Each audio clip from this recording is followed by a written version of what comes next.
we're camping. We're at Mineral Wells State Park, and you never know what, when you go on vacation or whatever, you never know what'll happen. And so I always come prepared.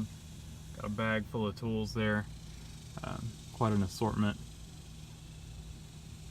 And so on the way up here, we stopped at a rest area and I checked all the wheel bearings. I do that every time I stop.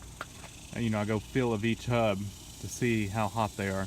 And one of them was pretty hot. It was definitely uncomfortable to put my hand or leave my fingers on it, And the other ones were all warm, but definitely not too hot to keep my hand there. And so I knew I had an issue with that wheel bearing, and I jacked it up to just feel of it, and it was still smooth, but it had slop in it. It was loose, and so I knew that wheel bearing was just not adjusted right. And I had intended to pack the wheel bearings before we left, because I haven't done it. We've had this now for a little over a year, and it's a 2008. I have no idea if they've ever been done before, and so I meant to do it last year and just never got around to it. And I was going to do it before this trip. We just ran out of time, and it was awful weather. We ended up packing up during the pouring down rain, and so there was just no way, or I guess I could have done it, but it was just difficult. It would have been extremely difficult with the rain. So I just always keep an eye on it anyway. And like I said, it was hot, so we stopped, and I had enough tools to do it, but I did not have any grease, and I didn't have a new wheel seal. So we picked up, went up the road to an O'Reilly's. I bought a tube of grease, and I bought a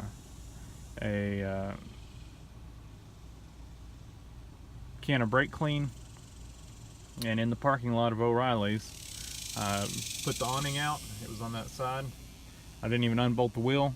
My wheels don't cover the hubs, and so I popped the cap off, loosened the nut off, and punched the seal out, cleaned the bearings, repacked them, put it all back together, adjusted it just right, and been keeping an eye on it. That one's running cool now, and the other three are still cool. What was on it was a double lip seal. They only had a single lip seal, and so I went ahead and just did the one. I thought about buying, if they had 4 seals, buying 4 seals, and just while we were here, just go ahead and do all 4 of them. But they only had that single lip seal, and I don't really like the single lip seal with brakes. It could leak. So I just got one, did the one. I'll keep an eye on the other 3. And then when I get home, I'll buy 4 double lip seals and put 4 new seals and repack the other bearings. But you just never know on stuff like that, what you'll run into. And what I'm getting to now is window regulator.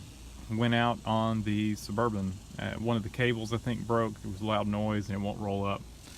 Motor still goes. It tries to go up on one side. There's 2 cables that run this, and I think one of the cables popped. So went up to O'Reilly's and got a window regulator.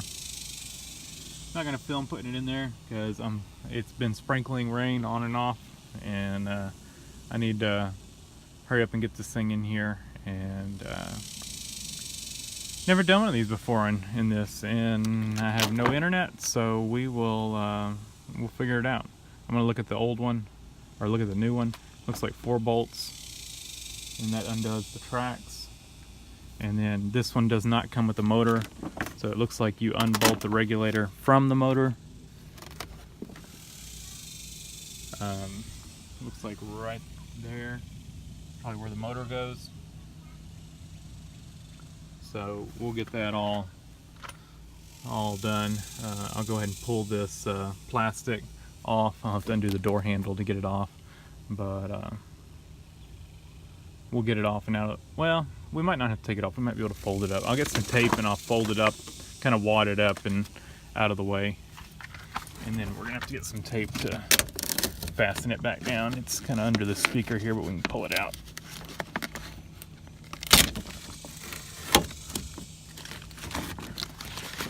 There we go.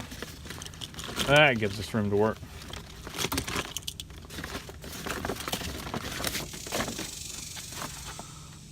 Yeah. So the motor's still good, and we'll just undo the regulator and replace it and attach the old motor to it. So like I said, I'm not gonna film that. I'm gonna get busy and try to get this thing done. This main point of this video was just come prepared. You know, I've got all kinds of stuff in there, and just kind of just in case, I've got one of these cheap little tool sets, which are really handy for the little small sockets, because I didn't have a nut driver for the door panel, but of course I had tons of little sockets, and so I had the right socket to get the door panel off. Because most of the other sets I have, you know, they're big sets. I've got more tools in the back. I've got three. I've got one socket set and two deep socket sets, one standard, one metric. Actually pulled those out of the bag. They don't really fit in the bag. They just kind of sit on top of it. And I pulled those out when I was doing the wheel bearings, so I could get to like this. That's what I used for the nut for the wheel bearings, and to get the cap off, got a little short stubby screwdriver. So always come prepared. Full set of wrenches, random screwdrivers. Oh, I guess I did have a nut driver. Yep. So that's kind of the bag I keep between vehicles, and I always throw that in. I bought most of those tools just for that bag for traveling. So maybe I'll show y'all some of the scenery here, and it's a beautiful park, and it's hot, but it's not miserable, and the lake is nice and cool with a nice swimming area, so it really makes for a nice relaxing vacation. So thanks for watching. Leave a comment down below, hit the like button, and subscribe for more.